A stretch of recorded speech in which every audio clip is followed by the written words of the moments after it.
not have anyone turn any slips in. Okay, Okay. thanks. All right.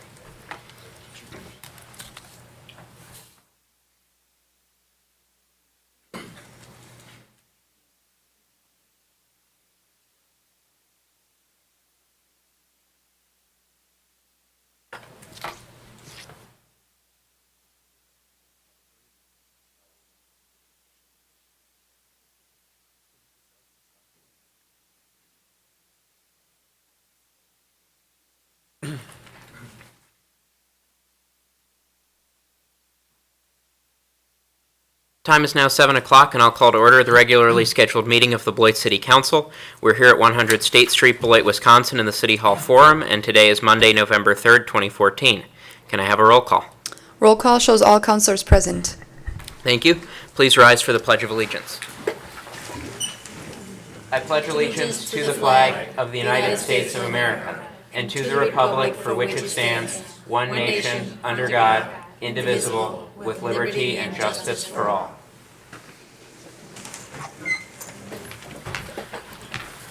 Item 3 is special orders of the day and announcements. 3A. A resolution designating a portion of Public Avenue from Pleasant Street to College Street with the honorary name of Marcy Burner Reedy Avenue. City Manager Arft. Thank you, Mr. President. Some weeks ago now, a couple months ago, Jeff Johnson, the current board chair of the Meals on Wheels organization here in Beloit, contacted me via email, and he was aware that obviously the city does many things to honor and recognize extraordinary citizens, and one of the neater items that we've used over the years is to create honorary street names. And Jeff thought that Marcy Burner Reedy, the long-term executive director of Beloit Meals on Wheels, would be such an outstanding citizen that would qualify for that level of recognition. And having known Marcy and worked with her for a number of years, I immediately agreed. I thought she would be an excellent candidate. Marcy is finishing 25 years of service to the program. It's an extraordinary tenure. Under her leadership, they've served over 500,000 meals. She's raised over $250,000 through grant writing and fundraising efforts to continue the Meals on Wheels program. They have an extraordinary record of delivery, literally 365 days a year, including holidays. Marcy's program was recently recognized by the National Meals on Wheels Association for the quality of the program, and it's clearly a benchmark program, not just here in Wisconsin, but for the entire United States. I want to also quickly mention that Marcy, another one of the outstanding things she did was to create an endowment fund at the Community Foundation to make sure there would be ongoing funding source for this program once she retired. In addition to that, she's been a leader, has belonged to a number of organizations, been active in Beloit area Crime Stoppers. I don't know how she found time to do all this stuff. Member of the Zana Club, been active in the Chamber of Commerce, Red Cross, a very, very amazing career of public service.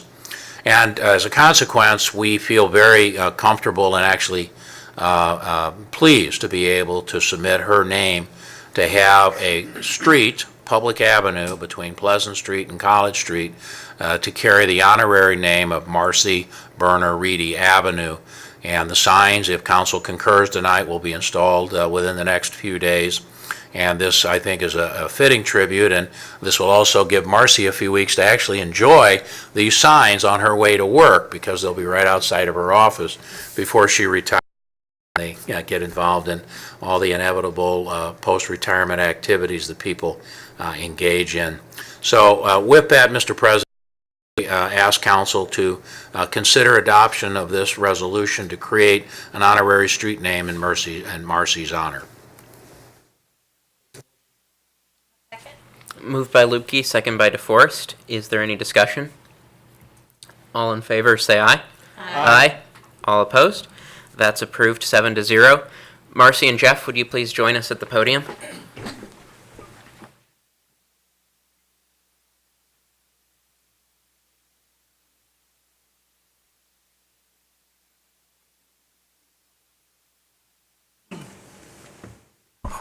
Once again, Marcy, congratulations. Jeff, thank you.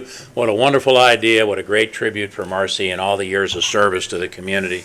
And as I show this to Marcy and the community, I want you to know Thank you. Very well deserved. I wanted you all to know, and the folks at home, this is not a gag gift. This is the real deal. This is one of the actual sign faces that was fabricated. The others, again, will be installed within the next few days. And I asked for the extra one because I wanted to present this to you, Marcy, as a keepsake. And I hope you'll find some space at home to hang this or to display it. You'll have to come up with the appropriate spot. So with that, Marcy, it's kind of your turn. Thank you again so much for everything that you've done for the city of Beloit and the Beloit community. I can't tell you how much we appreciate your contributions. And Jeff and Marcy, the microphone is yours if you would like to make a few comments. Thank you. Please feel free. As Larry mentioned, I'm the current board president of Beloit Meals on Wheels. I'm a native Beloiter. I grew up over on the west side on McKinley Avenue, and I went to Converse School. I used to walk past Grant, Cleveland, Johnson Street, and I always wondered what it'd be like if I could get one of those signs and put it in my house. But this is a legitimate way to do that. So. Yeah, I'm just happy not one of them disappeared during your teen years.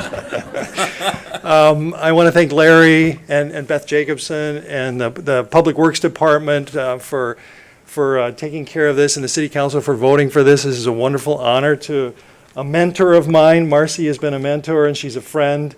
And I want to invite all of you to her retirement party, which will be held at the Eclipse Center on November 20th from 4 to 7 o'clock. So thank you very much.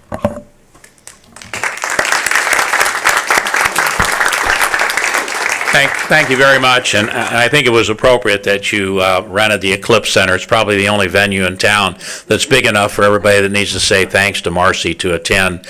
I also just wanted to mention to the public and the council that there is yet another presentation that we have prepared that's a little more serious and talks to some of Marcy's accomplishments, and that's going to be presented at her retirement party on the 20th. So the sign was just a little keepsake for the name that's going to be going up, but we do have something a little more formal and a little nicer to present to her on the 20th. Thank you all. Thank you again.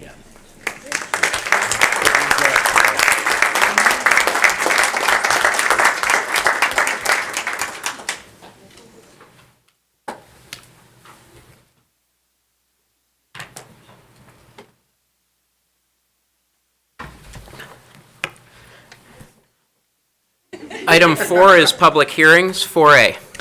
A proposed ordinance amending the City of Beloit zoning district map to change the zoning district classification of the property located at 3311 Prairie Avenue from C1 Office District to C3 Community Commercial District. The Plan Commission recommended approval, 7-0. Ms. Christensen. 3311 Prairie Avenue is a vacant 4,624 square foot office building and surface parking lot, which is owned by Thomas Smith. This building has been vacant for a number of years, and he is seeking this zoning change in order to increase the marketability of the property, and he hopes to be able to market the subject property to retail tenants, hopefully to tenants which kind of match up with the sports complex that the building is in front of. The city's comprehensive plan shows planned mixed use for this property and does recommend a zoning of PUD or C3 zoning. The property is accessed by a shared drive that leads into the sports complex that is not on their property, but it's been accessed that way for years. But we did bring that to his attention at Plan Commission. There has been very little development activity, very few zoning map amendments in the immediate area, and this establishment of C3 may actually be a catalyst for development as well as with the Inman Parkway extension. So Plan Commission did recommend approval of the request to rezone the property. Thank you. I'll now open the public hearing on item 4A. If anyone wishes to speak on item 4A, please approach the podium and state your name and address. Good evening. My name is Tom Smith, and I am the owner of the property at 3311 Prairie Avenue. And I just want to let you know that I'm here to answer any questions you might have that may come up tonight. Thank you. Is there anyone else wishing to speak on item 4A? If so, please approach the podium. Second call for anyone wishing to speak on item 4A. Third and final call for anyone wishing to speak on item 4A. Seeing none, I'll close the public hearing and open this up for questions or a motion, and this is on the agenda for a first reading and suspending the rules for a second reading. Counselor Lupke.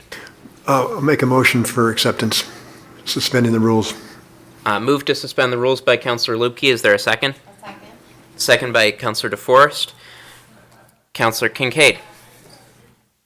I was going to second. It's been moved and seconded. Is there any discussion on suspending the rules? Seeing none, all in favor say aye. Aye. All opposed? Rules are suspended by a vote of 7-0. Is there a motion to approve? Move to approve. For approval. Second that. Was that Counselor Lupke or Counselor Kincaid? Yeah, that was a second. Well, we were all jumping over ourselves. Moved by Counselor Kincaid, second by Counselor Haynes. Is there any discussion on approving? Counselor DeForest. Mr. Smith, I just wanted to thank you for your investment in our community, and I hope that this rezoning serves you well. Is there any further discussion? Seeing none, all in favor say aye. Aye. All opposed? This is approved 7-0. Item 4B.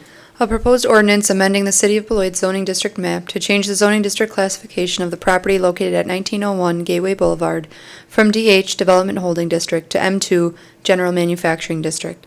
The Plan Commission recommended approval, 7-0. Ms. Christensen. 1901 Gateway Boulevard was purchased by the City of Beloit in February of 2014. With the completion of the gateway infrastructure, the development holding zoning is no longer appropriate. The future land use plan in the comprehensive plan shows this land as recommends business park for the subject property, and the appropriate zoning is M1 or M2. The request from Andrew Yankee is to rezone it to M2. The M2 district is intended to accommodate industrial, manufacturing, warehousing, and other uses that create appreciable nuisances or hazards that, if not properly controlled, have high potential for creating adverse impacts on surrounding areas, and it is an appropriate zoning classification for the business park. Plan Commission did review this item on October 22nd and voted unanimously to recommend approval of the rezoning, and this item is on your agenda for first and second reading. Thank you. I'll now open the public hearing on item 4B. Is there anyone wishing to speak on item 4B? Please approach the podium at this time.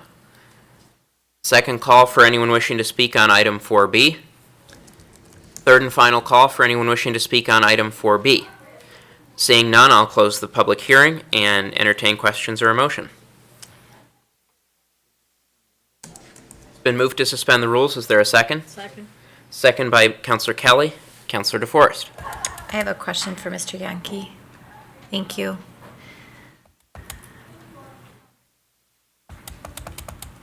Yes.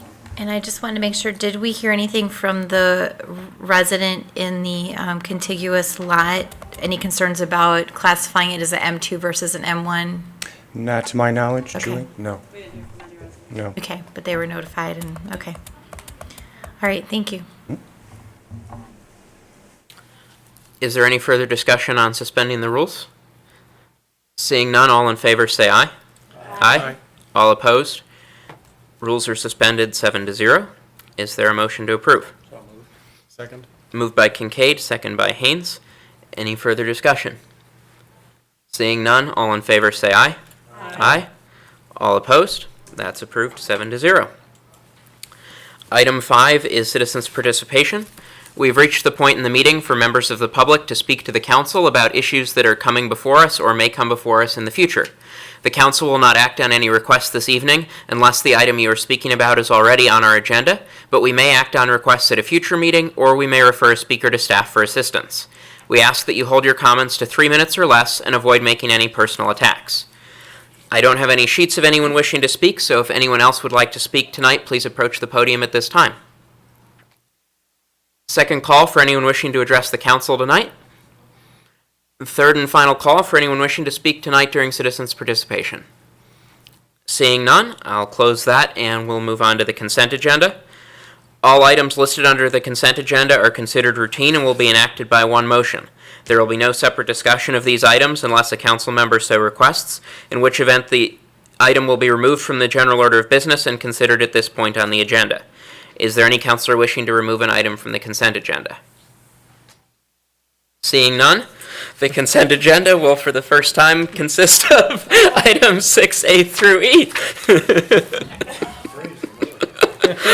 Is there a motion to approve? Moved by Haynes, second by Kelly.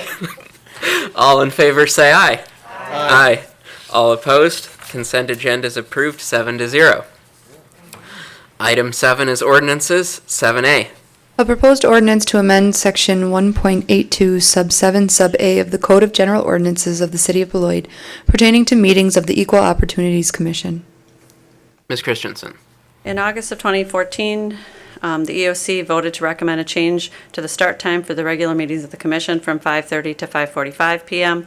The commission discussed that some of the members work until 5, making it difficult to make it to the meeting on time. So they wanted to change it, move it back 15 minutes so that they could all arrive to the meeting on time.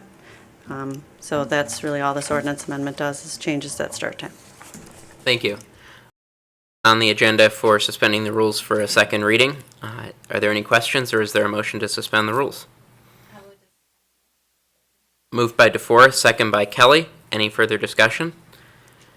All in favor, say aye. Aye. All opposed? No. The rules are suspended by a vote of 6-1. Is there a motion on the merits? Moved by DeForest, second by Haynes. Is there discussion on approving this? Councilor DeForest. Could I ask Counselor, was it Counselor Kincaid who objected? Can I just hear about your concern for objection so I understand? I've only been on the council for a couple of years now, and I've attended meetings for several years before that, and and somehow many boards that we haven't had to make changes to the way when they meet, especially at 3:45 or whatever it is.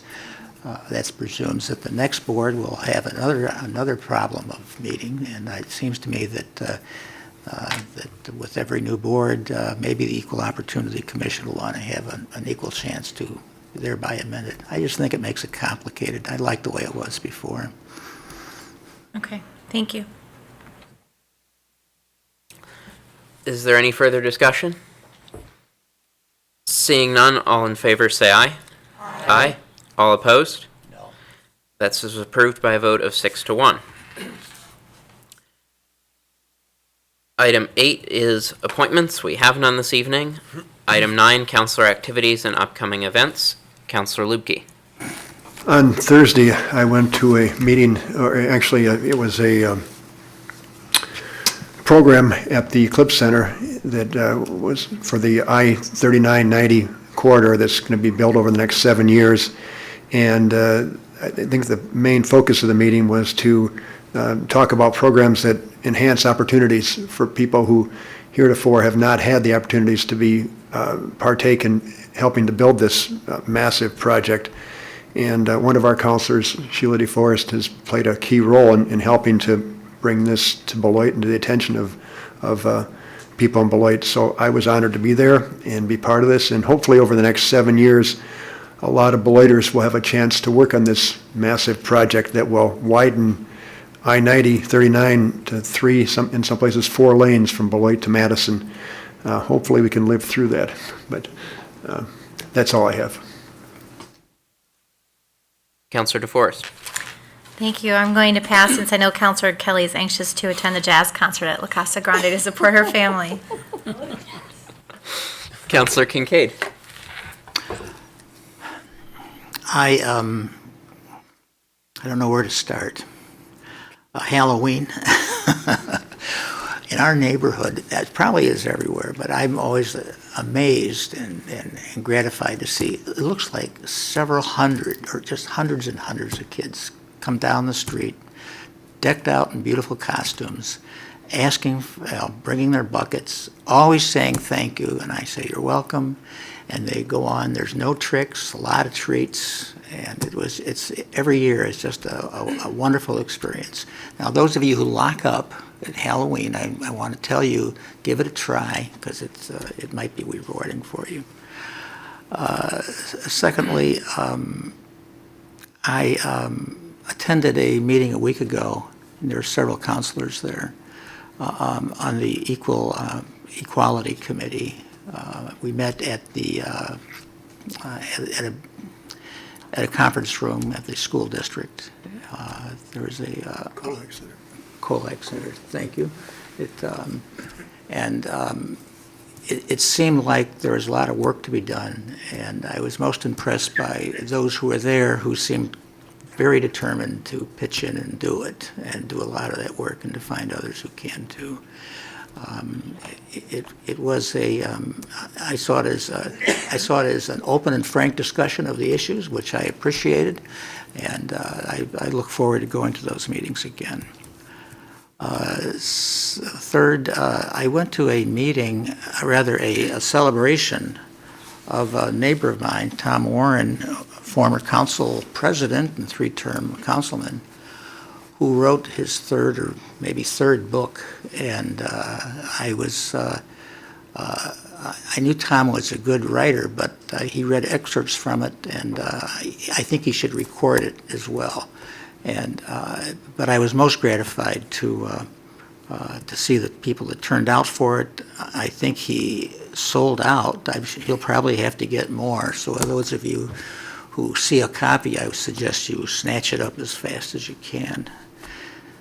That's about what I've done so far. Thank you. Councillor Hendricks. I'll make it quick.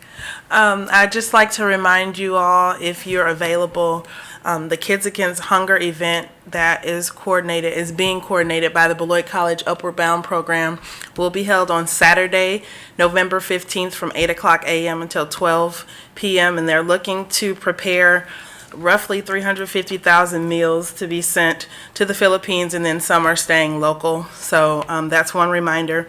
Also, members of the school district are looking for volunteers, adult volunteers, for the Challenge Day event, which will happen November 11th and or November 12th. Well, it will happen both days, but if you're available to volunteer one of those 2 days, it's an all-day event. Challenge Day, I've done several years. Well, since 2011, I volunteered. It's high energy. The event focuses on self-esteem, expression, suppressing violence and bullying and things like that within the school district or our students, and promoting support of one another. So it's a really good event. If you're available to participate and volunteer, you can let me know. I'll have the volunteer forms. So that's all. Oh yeah, I said that it'll be all day. Councillor Kelly. Well, first I'd like to thank Sheila for cutting it short today, because my children are all playing at La Casa today. They're having a jazz concert. And I had a list, but since she was so good about being short, I will keep it there. Vice President Haynes. Well, since nobody's really mentioned it, I'll point out that tomorrow's Election Day. I think one of the things I'd like to point out is that we think it's going to be a very good result to have 50% of the people show up to vote, and I think that's kind of disconcerting. That's almost an accidental oligarchy. I'll let all of the people out there figure out what that word means, but I'd like to see a dramatically better turnout than we've seen before. But please get out and vote. And I will just add to that the polls are open 7 a.m. to 8 p.m., and we truly appreciate the work our clerk's office has been doing to prepare for the election, and the work that you'll be doing tomorrow and in the days that follow the election. And we hope that there's a lot of turnout so that that work will be meaningful. Following that note, there will be a city council election in the spring, and there will be at least one seat open because I am not running again, and have made that clear in the media. So if there's anybody wishing to serve their community, the papers are available in the clerk's office to start considering that process, and hope that interested residents will step forward and learn more about that and prepare to start getting signatures December 1st. And on a final note, I wanted to congratulate Beth Krieger on her promotion to the position of city attorney, and we look forward to continuing to work with you in that role. Item 10 is City Manager's presentation. We have none this evening, which brings us to 11, reports from boards and city officers. 11A. A resolution approving the 2015 Annual Action Plan and Community Development Block Grant Budget. The Community Development Authority recommended approval 4-0. Ms. Christensen. We are an entitlement grantee, and as such, HUD requires us annually to prepare a plan and budget But this year is unique in that we're at the end of our 5-year cycle, so our current 5-year consolidated plan will expire. So this year, we have the big document, which is a new template by HUD, which has more papers for some reason, which is the 5-year consolidated plan, and it also includes the 1-year annual plan. Also included in your packet is the proposed CDBG budget, which I went over at the last meeting. When we started this process, a consolidated plan steering committee was established to help staff to prepare the plan. The committee consisted of local housing and homeless service providers, as well as other social service agencies which assist the residents. The consolidated plan incorporates the needs that were identified by these agencies and city staff and provides a strategy for how the city plans to meet these needs over the next 5 years. The annual plan provides more detailed information on how the city plans to use its CDBG funding in the next year to meet the needs of the community. A public hearing was held at your last meeting on October 20th. All the recommended projects are consistent with the plan that's being proposed tonight.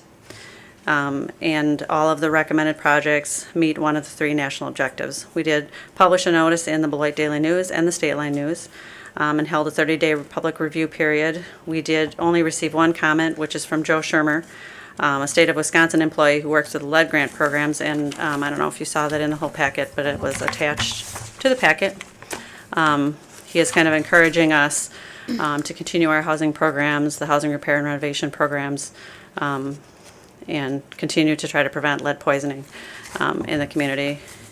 And CDA did review the plan, strategic plan, 5-year plan, annual plan, and budget, and did recommend approval unanimously. And so all 3 are on your agenda for action in that one resolution. Thank you. Are there any questions for Ms. Christensen, or is there a motion? Moved by Lupke. Is there a second? Second. Second by Haynes. Counselor Kincaid. Never mind. Counselor DeForest. I just real quick wanted to thank you for the steering committees that were formed where you invited the agencies to help develop the strategic plan. So thank you for that diligence. I don't know if that was you or Terry, but It's Terry. Terry, thank you seriously for reaching out and making sure that all the local community organizations affected by this had input. Appreciate that. So I feel good about endorsing it when we know that we had their input. So thank you. Is there any further discussion on this item? Seeing none, all in favor say aye. Aye. All opposed? This is approved 7-0. Item 11B. A resolution approving the 2015 Home Investment Partnership Budget. The Community Development Authority recommended approval 4-0. Ms. Christensen. The City of Beloit is part of the Rock County Home Consortium. That consortium agreement awards 19% of all the funds coming into Rock County to the City of Beloit. 15% of those funds come to a community housing development organization doing work in Beloit. CDA did look at the home funds, and for 2015, we are estimating a total coming into this consortium of $579,000, which is basically what we got in 14. Based on that budget, the City of Beloit's share would be $91,010, and the Choto share would be $71,850. On October 3rd, the CDA recommended that the city's dollars be used to fund the city's housing rehab revolving loan fund for owner-occupied properties, and the Choto funds be used for acquisition rehabilitation projects in Beloit. The Choto has not been selected for 2015. There have been new home rules that were created by the feds, which have specific requirements for making sure they have the capacity and getting them recertified before each project. So Beloit with Janesville will review both NHS's and Community Actions, or if there's other Choto's capacity to use these funds and make a determination later in 2015. But we are recommending that the projects be used for acquisition rehab projects. And CDA did unanimously recommend approval of what was included in your resolution. Thank you. Are there questions on item 11B, or is there a motion? Counselor Kincaid. Motion to accept the recommendations of staff. Is there a second? Second. Second by Kelly. Is there further discussion? Seeing none, all in favor say aye. Aye. All opposed? That's approved 7-0. 11C.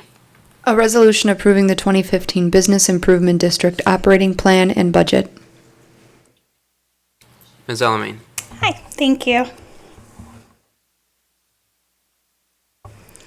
Just want to go through some of the things that we have done at the Downtown Beloit Association over the last year, and then talk about a little of what we have coming next. Unfortunately, we are locked up at the moment. Okay. I can just talk without a presentation, it's fine. Over the last year, we've done a lot with businesses, kind of trying to find ways that we can help them, reach out to them, and give them different assets that we have. So we've been busy applying for grants. This year, we applied for a CDBG grant, and were awarded $29,000 to pass that on to businesses to give them rental assistance. So it's for new businesses coming to downtown. They can be relocating. Oh, there's my presentation. And new businesses that have so far taken care of that $29,000 are not open yet. So one of them is A Much Better Way. That one just opened recently. And then we have 3 more in the pipeline. So we're hoping to use up all that money by the first quarter of next year. So we're working hard for that. Some of the other projects that we've done is new awnings for businesses, encouraging them to take advantage of what money that we do have, which isn't very much that we put towards those programs, but what little bit we do. Lots of new businesses have opened. We concentrated a lot this summer with our Think Big interns, which were from Beloit College. They awarded us 3 at no cost to us. We got fully refunded for that grant, so that was pretty awesome. They were able to go through all the businesses, update all the information on the businesses, and then do 38 YouTube videos for the businesses, which is a promotional piece that the businesses can use and we can use to tell about those businesses. So those are linked on our website, downtownbeloit.com, and they're also linked on each person's Facebook page and our Facebook page. We updated signage for many of our events this year. We updated our watering cart thanks to all of our sponsors that we were able to get for that. And then we started to hold business property owner meetings again. Those haven't been held for quite some time, so we started that back up. Held our first one last month. It was very well attended, and all the businesses that were able to be there were very receptive of it and really liked the open dialogue. So we're going to keep doing those bi-monthly. We did hold a strategic planning session this year, and we were able to adopt a new strategic plan. So that was very helpful. And our SNAP goals were achieved this year, which is the EBT program at the farmers market. Last year we got a little over $2,000, and we just wanted to increase that by 25%. That's really the only goal we set. So we did receive $2,674. So that's a huge improvement. Currently we're working on a joint USDA grant with Councilor DeForest and many other participants in Rock County to find ways to increase that program. So we're hoping to do that before next summer. We added a new event this year, which was Oktoberfest. For those of you who were able to attend, it was quite frosty, but we held it, and we will continue to hold it. We are bumping up the date till the last Saturday of September, just to hope for a little bit better weather. And then we had lots of other new businesses open, as you can see from the slide. We did move Fridays in the Park back to First National Plaza now that the construction was done. It's going to be torn up this year, though, so hopefully we will keep First National Bank Plaza as our location, but that's still to be determined for next year. And we held a lot of kickoff events with Visit Beloit. They had their mobile cruiser this year, so we invited them to every single event that we had and encouraged them to be there and talk about our community. So what's coming next? We have the 3 new businesses that we are going to be providing, hopefully, rental assistance grants to. Flying Pig, State Line Mental Health Services, Blackhawk Community Credit Union, and a new one that I don't have the logo for is Juicy Veggie. So lots of new businesses. Our 2015 goals that we've talked about is just to improve on the board and committee member participation, connect with businesses more, again, with those bi-monthly meetings, assist them in whatever needs that might arise. If a new problem does arise, getting a solution to that. Continue to add to every event, add more sponsors to every event. and update our website regularly. We are working on a new branding project, which I know Mr. Lupke is on my board, so he got a sneak peek of the branding effort. But it is a joint project with the City of Beloit, with Greater Beloit Economic Development Corporation, Greater Beloit Chamber of Commerce, ourselves, and Visit Beloit. So a new logo and a new marketing campaign will be kicked off here soon, so we've been working really hard on that, and we're hoping it will be done and stamped here pretty soon. Our work plan, we continue to update. You did get a copy in your files. So we did add Oktoberfest. So again, we added to the work plan to include that. And as far as our numbers go, our revenue for 2015 budget is $251,698. Estimated carryover from 2014 is $107,137. So we are hoping that our expenses always outweigh the income, obviously. So we're going to have an estimated carryover of next year of a little over $80,000. That's our goal. Our board voted on September 25th, 2014 to approve the budget as stated in the work plan and operating plan that you were given. Any questions for me?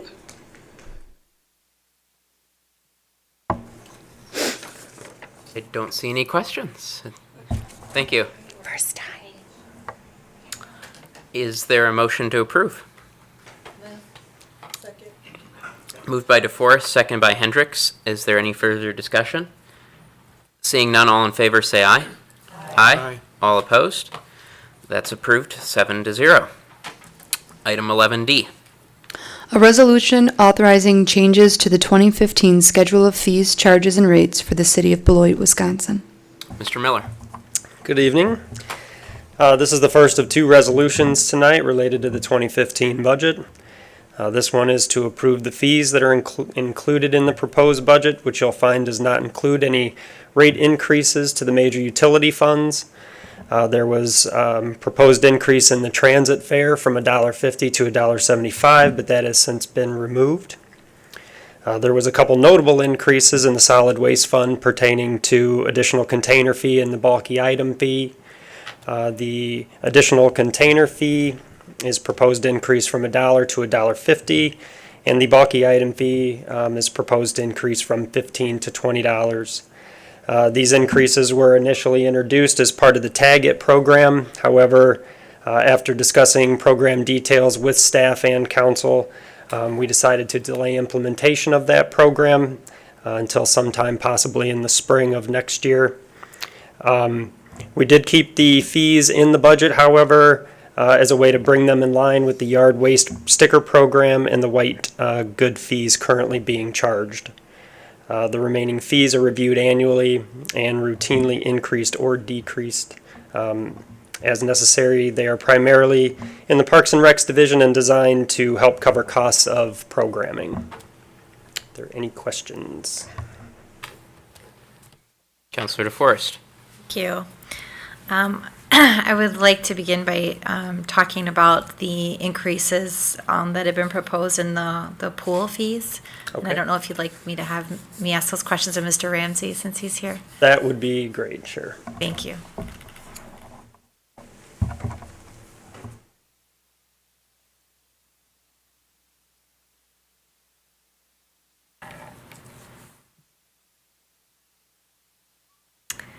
Thank you, Mr. Ramsey. I'm concerned, I understand that we are moving from taking 3 different age groups, categories that we had for kids, and putting them all together into one age group category. That makes sense to me. It's more efficient for us to do that, and other pools are doing that. My concern is that when a child and or their family looks at the rates, the fees from last year compared to this year, what it looks like for 5 to 10-year-olds is that for residents, the cost has gone up, but for non-residents, the cost has gone down. And I'm concerned about that perception. I'm concerned about access to the pool for our residents who are low income, and I understand that we try to spread out some of the cost across the age group now that we've consolidated them into one, but I'm concerned about the younger kids, especially because they are the primary users of our pool, having that increase? Well, I think what we've really done is we've restructured the whole rate structure, the system for the pool. Now that age structure is not ages 5 through 10, but it's ages 5 through 17. And what we did was we raised that fee a quarter only because in actuality, if you were a teen, that fee got dramatically decreased as well. So we had to find a middle ground in doing that. So we looked at going from $2.75 to $3 for that rate. We find that's pretty consistent across the board when you look at the rates for pools in the regional area as well. I think then what we wanted to do was we needed to take the same logic and use that in approaching our non-residence fees as well. And we still have a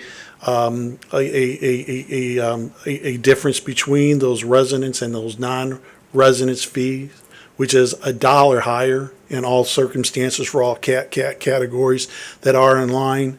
Again, I think when we look at what other pools are doing in the regional area, and we looked at 9 different areas for pools within the regional area, and we found that they're pretty much doing that on a similar scale, as well as many of them aren't even charging the difference for non-residence fee. So we weren't looking at trying to have a huge difference in disparity between the two, but what we were trying to do was create a fee structure that would support the revenue needed for the pool and increase particularly participation of people coming through our doors. A lot of people come through our doors and don't even know the difference if they live in the city of Beloit or not. And that's always challenging for a 15-year-old who's working the gate to confront them and making certain that they know the difference. So I think this scale gives us a simplicity to it and allows them to inquire and charge the appropriate fee without any big difference between whether they're paying $3 or $4.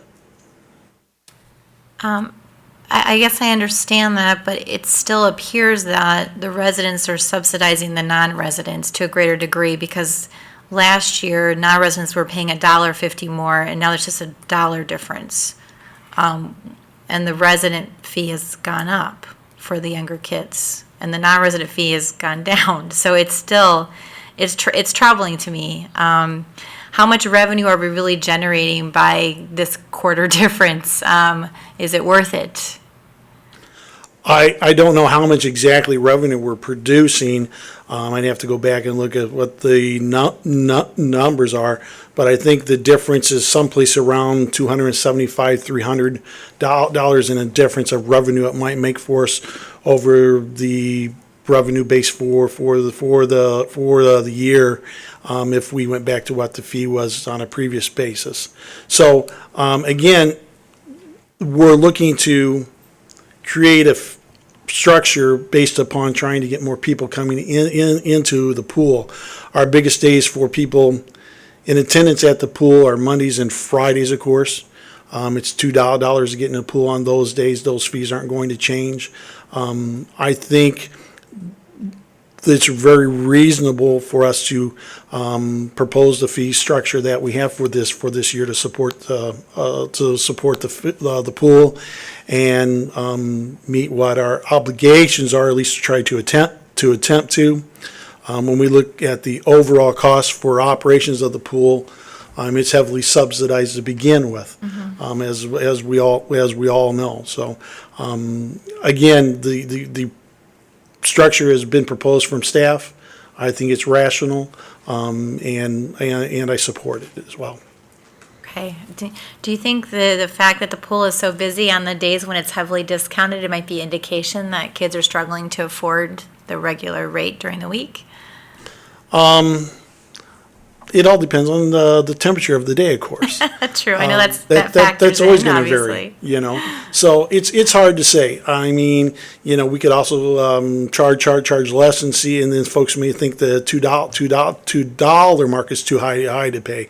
I think like anyone who shops well, they're going to look for the best rate they can, whether we're talking about the pool, the golf course, or whether they want to rent a shelter or something like that, and look at the difference between our fees in the city of Beloit or going to Janesville or Rockford or anywhere else for those who have the ability to drive. But I think, when we're looking at the difference of a quarter to increase the fee for which might be imposed for a few days a week, where still that discounts available, I think it's a rational rate that can be justified in my mind. And again, I do support the charge.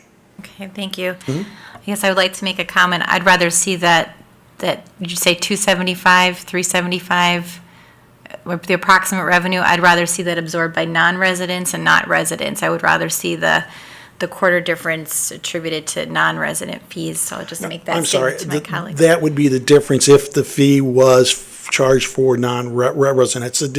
That's the difference you would generate in revenue if you were charging the non-residents the higher rate. Okay. So I would prefer to see non-residents pay that than the residents pay that. I do have one other question, completely different area, so thank you, Mr. Ramsey, I My appreciate pleasure. it. I wanted to bring up a concern about the increased fee for the overage in how many bags are set out. Yes. And I apologize, when we were going through the budget and we talked a lot about syncing up the white items with the bulky items. Right. I got that, but I didn't realize that the overage was also going to be increased to $1.50. Are you familiar with the rationale for that? Is what the need for that is? A little bit. I think, as I indicated, the yard waste program is also $1.50 per bag. So I think there was an effort to sync up those charges with that fee, because under the initial program, remember this was going to be the sticker program. So I believe what the idea was is to have just one uniform charge for all bags that were going to be set out, so that people could use maybe an existing sticker that they had already purchased, or just make it simpler from the collection standpoint, that that if you saw a tag, it was one fee. So that was really the idea behind that. So the plan is that there'll be one sticker for both yard waste and for an extra bag set out. I believe there was one cost. Now, there may be a different color of sticker. I really don't have exactly the details on that piece of it, since we did delay it. I think that was part of the rationale to delay until we could really get the whole plan down before implementing it. I might just add, we're not going to do it this year. Right. We mentioned the spring earlier, that if it comes back at all, it would be in a future fiscal year. Okay, thank you. Sure. Vice President Haynes. I think I'll pass. I've rethought my question. Counselor Kelly. So what is Wacky Wednesday that it went from $2 to $20? It seems like a huge, Do you know what department that was it's in? under leisure services, Camps and clinics. camps and clinics, Wacky Wednesdays.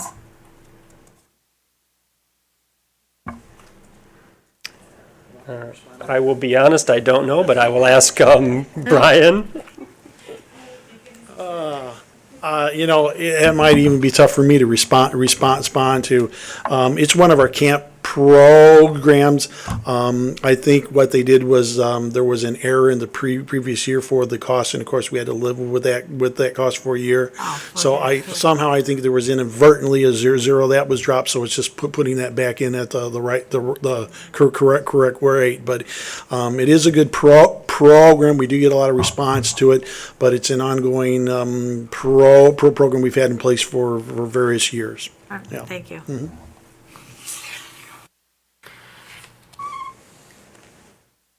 Are there any other questions or Counselor DeForest. I would like to make a motion that the fee for 11 to 17-year-old non-resident open swim fee be adjusted from the resolution proposed of $4 to $4.50. Before we entertain that motion, can I ask the clerk, has there been a motion to approve the fee resolution? No. We get a motion Sure. to do that first? I'll make the motion to approve. Moved by Counselor Lupke. Is there a second? Second. Second by Haynes. Counselor DeForest, your amendment's on the table. Is there a second to Counselor DeForest's amendment? Second. Seconded by Kelly. This discussion is now on the amendment. Counselor Lupke, did you want to speak on the amendment? Caution I think that Eric was making was, it's a catch-22. I'd like to see the out-of-towners pay more too, but there's no way to capture them. People come up, it's busy, they just pay, or they don't admit the fact they're from out of Beloit. So it's very hard to collect these fees. Am I correct, Eric? Or Brian, am I correct? So it will result in, I think, no more revenue. Right. Well, we're basically on the honor system when folks come through the door. Generally, our staff is very young staff. We try to train them not to be confrontational, of course, and expect the people tell us where they actually live. Sometimes it's hard to verify as well on the system we have at this current time. If we look at a 50%, again, increase going back what the previous fee was, we're talking about generating it based upon our projections for the number of non-residents who utilize our pool, approximately $275 in additional revenue for next year. Thank you. Mm-hmm. Counselor Kelly. Well, given that it's, most people will pay the resident fee anyway, it doesn't hurt to raise the price of the non-resident. And at least it shows a message that we're not making the residents pay almost as much as the non-residents. So I don't see any reason not to raise it for them. Does that make any sense? Counselor Kincaid. It seems like, where is he? Keep sitting back down. Maybe I should just stay up Yeah, there. I'll just. I know we were going to come back to this, but it seems like if we're making, if we're not distinguishing between residents and non-residents, or we're having our children, gatekeepers, 15-year-olds, confront their peers about, are you really here or do you live somewhere else? I think that's asking it too much. If it's not that doesn't seem to me to be a solution. Maybe the solution is to just give it up and let the kids pass through. I don't know if I don't know if we're talking about a lot of money. If we're talking about hundreds of dollars or something, we're probably wasting our time talking about it. But it seems like with a more mature staffing, which you no doubt can't afford at this time, that question of whether of residency should not be an issue. Most towns that I know of do make that distinction, and they make sure that those who go into the pool are paying the proper fee. We've decided for some reason that we can't, or we don't want to, or we can't afford to. So, Well, if I might add, I think that's why you're seeing, based upon that list I gave out to you on a previous basis, why you see many of them have gone away from that, because it's just too difficult sometimes to make those judgment calls as well. And we actually talk about those things at when we're at conferences and things where our colleagues, we get together and we talk about, operations and strategies and difficulties or problematic things that we all face in our challenges of operating a pool in the climate that we have. And that's why many of them have gone away from having resident, non-resident fees in place, just because it's not worth the customer dissatisfaction that we may see. We're out to trying to push to get more numbers into our pools. I think it shows then that it's a viable place to send your youth and your kids during the summertime, keeping those fees as low as we can to make it more advantageous for families to attend, as well as, but not least, we like to think that once they're in the door, perhaps then maybe if we have more people in the door, then they'll have more people that'll come and buy from our concessions as well. We can make up the difference there as well. So, thank you. Vice President Haynes? Yes, I just, sort of a comment here. It strikes me that it's worth the simplification to go ahead and move to the round dollar figure, because I see that every time I've gone, people are bringing out whole bills to pay for it anyway and receiving a quarter or 50 cents in return. So I don't see that quarter is a big imposition. I think it might be simpler to just think of it as $3, which I think most people are going to be doing anyway. I don't really have a problem with increasing if we did increase the fees on non-residents, but I conclusion that's it's something of an exercise in futility. Those are all my comments. Attorney Krieger? I just want to clarify, are we talking about subsection E, A, and then 2 and 4? Oops, I just closed the document. Just to make sure we have the motion to amend the correct line item.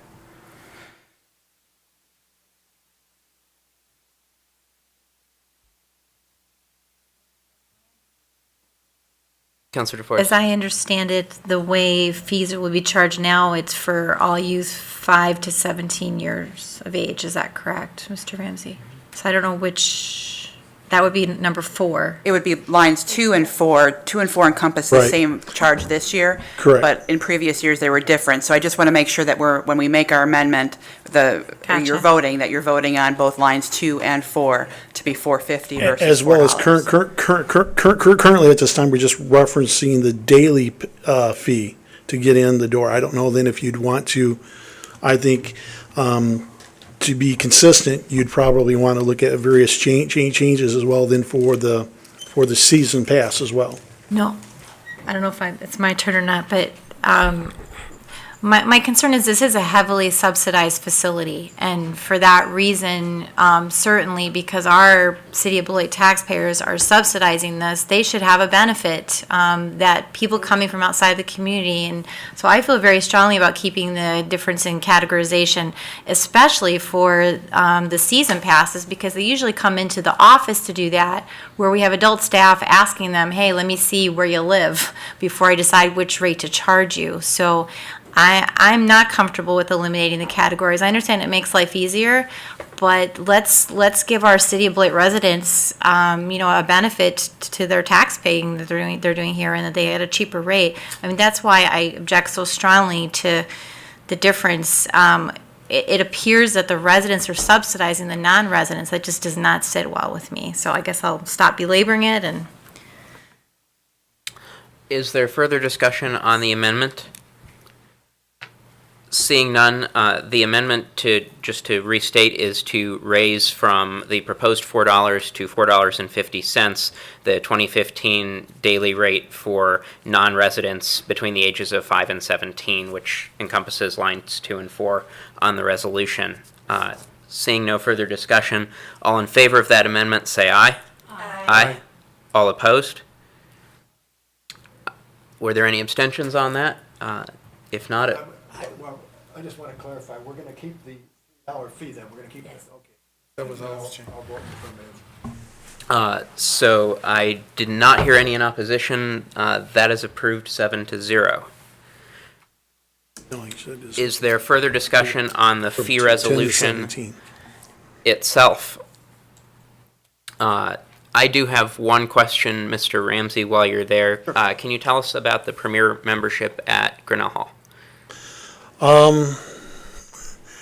The Premier membership was designed to, in cooperation with some of the businesses in the downtown area, where they would provide various benefits to joining that we extended them by joining, as well as other various benefits for trips and such things of that we're starting to run and provide as well. So there are some benefits to that. I'm sorry, I don't have that in front of me outline and give that to you. But it seems that it's started off really well, and it's been really well presented and well received at Grinnell Hall, and was actually advised by our advisory group there as well. So they're all on board with that. Great, thank you. Councilor Kincaid. I'm absolutely not going to belabor this, but could that Premier membership give the seniors a break at the swimming pool? If that's your prerogative. I just wondered. I don't, you know. I'll second that. I never heard of the Premier membership before, so I don't. We even- just- I mean, I haven't seen it on the web, which I go through fairly thoroughly. Right. They just started that as a test pilot this year. It took off really well, and we're looking to continue that as well. If the staff were to study this in the months to come and figure that might be a good thing, could they go ahead and do it without coming back to the city council to do, you know, if you define your Premier membership to give one group of citizens a small break on a benefit, do they have to come back here, Councilor, and get a, or Mr. Manager?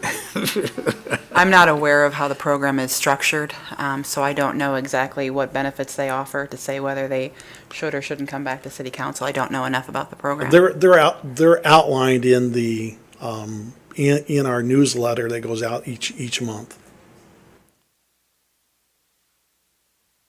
Since we're not creating the program, we're just setting the Yeah, fee. I we're guess just- if you want to add benefits to the program, that I We're can't just- imagine why that would be a problem. We're just meddling is all we're doing. Is there any further discussion on the fee resolution as amended? Seeing none, all in favor, say aye. Aye. All opposed? Hearing none, that's approved 7-0. Item 11E is what we've all been waiting for.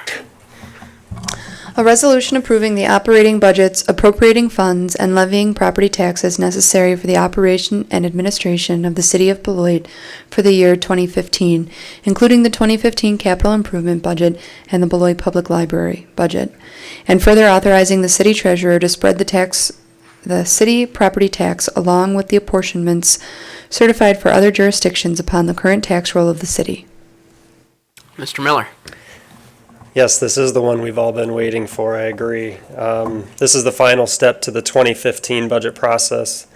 We began this process several months ago with our annual CIP kickoff meeting and have had several division department head meetings since then, along with a couple of council workshops, as well as the public hearing a couple of weeks ago.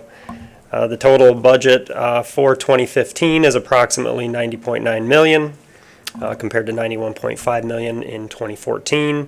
The general fund makes up $31 million of this amount, of which $115,000 is $115,000 more than 2014, or a 0.37% increase. The enterprise funds were virtually unchanged at $18.4 million. Capital improvements budget is about $6.3 million. The property tax proposed levy is $14.3 million, which is $118,000 increase over last year. Of this amount, $106,000 was derived from net new construction, of which $46,000 went to the general fund, about $50,000 was allocated to the transit fund, and $5,000 to the library. This resolution will approve the 2015 operating budget, including the Beloit Public Library and the capital improvements budget. Any Thank you. questions? Sure. Are there questions on the budget? Approval. Moved by Haynes. Was that Kincaid? Or Lubke? Second by Lubke. Counselor DeForest. Thank you. I don't have any questions, but I do have a comment. Thank you, Eric, to you and to Jessica for your work on this, and to City Manager Arft and the staff. I will share that I have made the choice to vote against the budget as it stands, and for reasons that I know I've made quite clear in the meetings that we've had. One of my primary concerns was that, from my perspective, we need to prioritize the number of officers that are on the street. I know we discussed some creative ways to possibly address that, which I appreciate from my colleagues. I hope that we genuinely will continue to pursue those. One we had talked about was running 3 recruitment waiting list cycles per year, running 3 instead of 2, so that we don't have these vacancies sitting open for such long periods of time, and also providing for an incentive for notification to officers who let us know that they're planning to retire. I hope that we continue to pursue those, because I think just addressing the very long periods of time that we have vacancies will help address my concerns about the literal number of officers available on the streets. I just feel that it's such a priority that I can't, for me, in my conscience, vote to approve this budget as it stands without seriously addressing that concern. So thank you. I'll jump in for a moment and say I appreciate Councilor DeForest sharing that explanation and the mention of the creative solutions that we discussed at the budget workshop, and I certainly continue to be committed to pushing for finding one of those creative solutions that might work to get more bang for our buck and increase the number of officers on the street, even though we may not, in my opinion, be able to afford additional officers on staff at this time. Are there further comments on the budget? Seeing none. Motion for approval. We've got it moved and seconded. If there are no further comments, all in favor say aye. Aye. All opposed? The budget is approved 6-1. Thank you. Item 12 is adjournment. Is there a motion to adjourn? So moved. Second. Moved by Hendrick, second by Kelly. All in favor say aye. Aye. All opposed? Nay. We all had to vote against something tonight. We're adjourned by a vote of 6-1. Could you kind of gather up the staff too and remind them that we're going to be hanging around for a few minutes? We do have our traditional cheesecake and At 8:06. celebrate completion of all the hard work and the many hours that go into the budget process.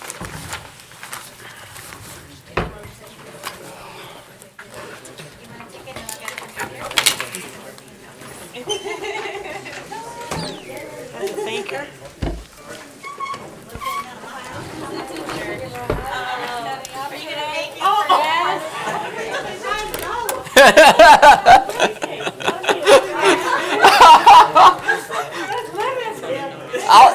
I'm texting Rick and telling him.